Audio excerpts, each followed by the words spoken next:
양자역학을 해석하는 코펜하겐 해석에 따라 양자는 입자인 동시에 파동인 상태로 존재하다가 우리가 관측하는 순간에 중첩 상태가 깨지게 됩니다. 이를 파동 함수가 붕괴하였다고 표현하는데요. 이렇게 파동 함수가 붕괴하게 되면 양자는 파동성이 사라지고 오직 입자의 상태를 가지게 됩니다. 이 말은 우리가 어떤 물질을 관측하냐 하지 않느냐에 따라서 물질이 보이지 않는 파동에서 눈에 보이는 입자로 변하게 된다는 걸 의미하죠. 즉 우리가 생각하고 의도하는 대로 세상이 바뀐다는 겁니다. 그리고 이로 인해 아주 재밌는 일이 일어나게 되죠. 어떤 컵에 이 컵으로 커피를 마실 때마다 그 사람이 건강해지도록 해달라고 빌자 이 의도를 받은 컵에 커피를 따를 때마다 커피 자체의 노화 방지 물질의 농도가 높아지는 일이 일어난 겁니다. 이렇게 우리의 생각대로 세상이 변하는 효과를 관찰자 효과라고 하죠. 하지만 정말 이런 일이 가능할까요? 결론부터 이야기하자면 이런 일은 절대로 일어나지 않습니다. 애초에 관찰자 효과라는 것 자체도 존재하지 않는 현상이죠. 그렇다면 이 효과는 도대체 어디에서 시작된 걸까요? 관찰자 효과는 의외로 코펜하겐 해석에서 시작되었습니다. 코펜하겐 해석은 이름 그대로 양자역학을 설명하기 위한 이론인데요. 사실 컵보다 이 부분이 더 이상하죠. 예를 들어 우리가 어떤 물체에 힘을 가해 이 물체가 움직였다고 가정해보면 이 물체의 움직임은 뉴턴의 제2법칙인 가속도의 법칙으로 설명할 수 있고 또 예측할 수 있습니다. 10뉴턴의 힘으로 10kg의 물체에 힘을 가했다면 이 물체는 1m/s 제곱만큼 가속도 운동을 할 것으로 예측할 수 있는 거죠. 그리고 이런 수학적인 결과물에는 어떠한 해석도 필요하지 않습니다. 그냥 있는 그대로 받아들이면 끝나는 거죠. 그런데 왜 양자역학에는 해석이 필요한 걸까요? 이는 양자역학이 우리의 상식과는 너무나도 다르기 때문에 일어나는 일입니다. 가볍게 불확정성의 원리를 예로 들 수 있죠. 불확정성의 원리는 양자의 운동량과 위치를 동시에 정확하게 측정할 수 없다는 원리인데요.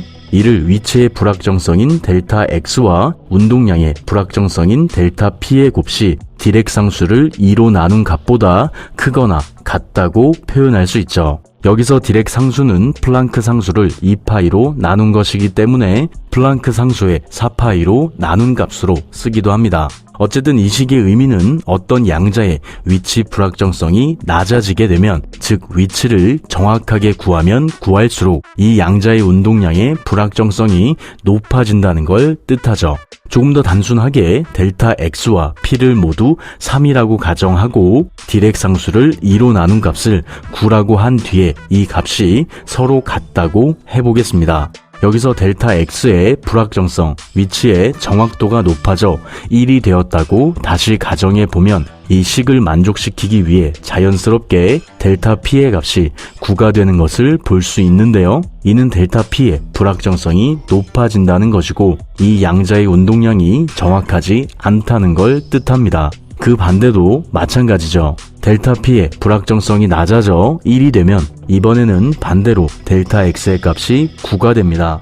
이런 식으로 불확정성의 원리에 따라 우리가 어떤 양자의 위치를 정확하게 구하려고 하면 양자의 운동량을 정확히 구할 수 없게 되고요. 반대로 양자의 운동량의 불확정성을 낮추려고 하게 되면 양자의 위치에 대한 정확도가 떨어지게 되죠. 솔직히 살짝 화나죠? 우리가 어떤 물체의 속도와 질량을 알고 있다면 언제든지 이 물체의 위치와 운동량을 정확히 알 수 있습니다. 10kg의 질량을 가진 물체가 1m/s의 속도로 움직이고 있다면 우리는 이 물체의 운동량이 10kg의 m/s라는 걸 알 수 있고요. 반대로 운동량이 10kg의 m/s이고 질량이 10kg이라는 걸 알고 있다면 이 물체의 속도가 1m/s라는 것을 확인할 수 있는 동시에 이 물체가 1초 후에 1m의 거리에서 발견될 것이라고 이 물체의 위치를 정확히 예측할 수 있습니다. 하지만 양자는 그렇지 않다는 거죠. 이렇듯 양자역학은 있는 그대로 받아들이기 힘든 이론입니다. 우리가 절대로 경험할 수 없는 일들이 계속해서 일어나기 때문이죠. 그래서 양자역학에는 이런 이상한 현상들을 설명할 수 있는 해석이 필요하게 됩니다. 앞에서 이야기한 코펜하겐 해석을 포함해 다세계 해석, 확률적 해석 같은 것들이 이런 해석들이죠. 그리고 관찰자 효과 역시 이 해석에서 생기게 되었습니다. 코펜하겐 해석에 따라 모든 양자는 입자와 파동의 성질을 동시에 가지고 있으면서 이 성질들이 서로 배타적이라고 이야기하는데요. 간편하게는 이중슬릿 실험을 생각하시면 됩니다. 이중슬릿 실험은 슬릿이라는 구멍이 뚫린 판에다가 전자를 통과시켜 뒤에 있는 스크린에서 전자의 흔적을 찾는 실험이죠. 단순하게는 전자가 입자인지 파동인지를 확인하는 실험이죠. 그럼 바로 이 실험을 보도록 할까요?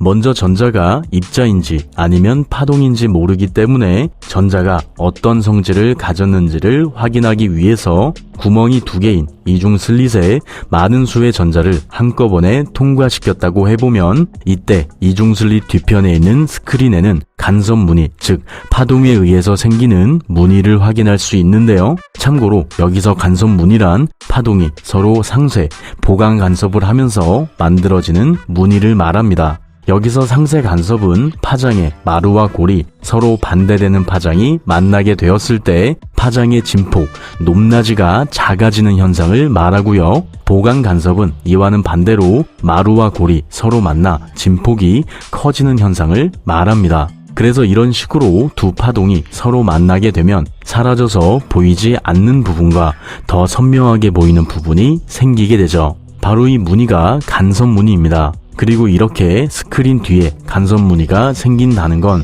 전자가 파동의 성질을 가지고 있다는 걸 뜻하죠. 그럼 이번에는 조금 더 확실하게 전자의 성질을 확인하기 위해 한 번에 하나씩 전자를 이중 슬릿에 통과시킨다고 해보죠. 이 경우 전자는 아까와는 다르게 이중 슬릿을 통과하면서 단 하나의 점을 만들게 됩니다. 하지만 이 경우 역시 점점 전자의 개수를 늘리면 늘릴수록 스크린에 아까와 같은 간섭 무늬를 찍게 되죠.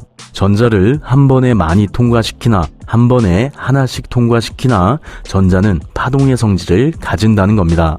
이건 정말 이상하죠? 왜냐면 우주를 이루는 이 작은 친구들이 파동, 즉 실체가 없다면 우주 역시 실체를 가지지 못하기 때문입니다.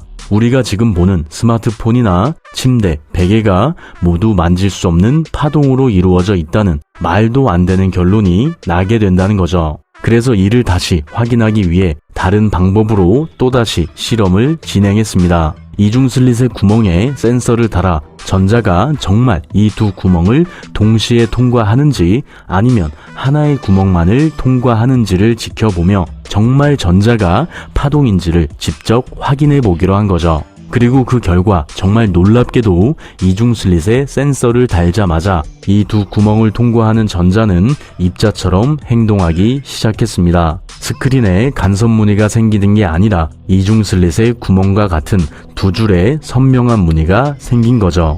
그리고 심지어 전자가 이 두 개의 구멍을 지나갈 때 파동처럼 두 구멍을 동시에 지나가지 않았습니다. 마치 공이 구멍을 통과하는 것처럼 하나씩 하나의 구멍으로만 통과하는 것이 발견되었죠. 앞에서 이야기했던 코펜하겐 해석에 따라 양자는 입자와 파동의 성질을 동시에 가지고 있으면서 이 성질들이 서로 배타적이라는 것이 밝혀진 겁니다. 그러니까 양자는 입자와 파동의 성질을 동시에 가지고 있지만 이 두 상태를 모두 보여줄 수는 없고 파동의 성질만을 보여주거나 입자의 성질만을 가지게 된다고 결론 내릴 수 있게 된 거죠. 이를 상보성의 원리라고 합니다. 그리고 바로 이 부분에서 관찰자 효과가 등장하죠. 센서를 달자마자 양자가 입자성을 보였기 때문에 관찰이라는 행위 자체가 양자에 영향을 미쳤다고 생각한 겁니다. 그리고 이로 인해 우리가 관찰하지 않을 땐 양자가 파동의 형태로 우리 눈에 보이지 않다가 우리가 어떤 의도를 가지고 바라보는 순간 이 양자가 실체를 가지게 되고 이를 얼마나 깊은 마음으로 바라보느냐에 따라서 우주 전체가 변화한다는 관찰자 효과가 생기게 되었습니다. 하지만 이중슬릿 실험에서 양자의 상태에 영향을 미친 관찰은 우리와는 아무런 상관이 없는 일이죠. 우리가 어떤 물체를 관찰하기 위해선 빛이 이 물체에 부딪힌 후에 반사되어 이 물체의 정보를 우리 눈에 가져다 주어야 합니다.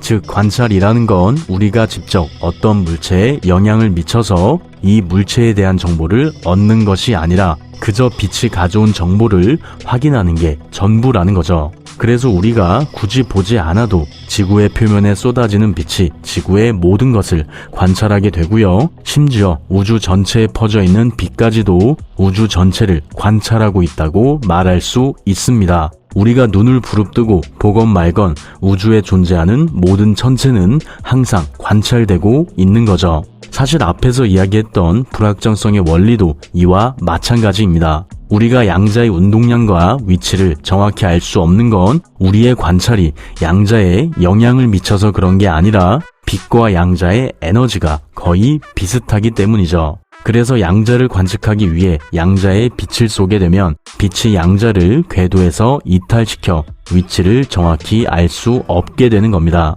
이렇듯 사실 우리의 관찰은 양자의 상태에 영향을 미칠 수 없죠.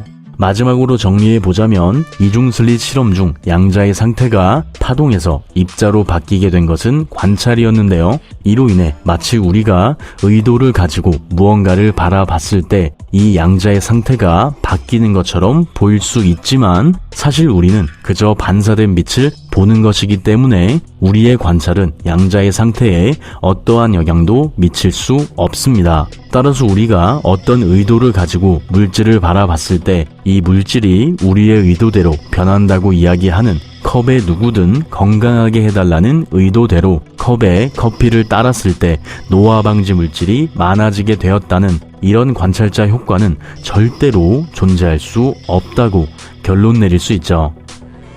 영상 봐주셔서 감사합니다. 구독과 좋아요, 알림 설정 잊지 마시고요. 가끔 우리는 다른 사람들의 눈을 의식해 상처받거나 지치기도 합니다. 하지만 앞에서 봤던 것처럼 우리의 관찰은 우주에 어떠한 영향도 미칠 수 없죠. 그러니까 그런 말도 안 되는 관찰을 신경 쓰며 상처받지 않았으면 좋겠습니다. 그런 관찰로 상처받기에는 여러분이 너무나도 소중하기 때문이죠. 그럼 내일도 조금 더 행복한 하루 되길 바래요. 윤맨.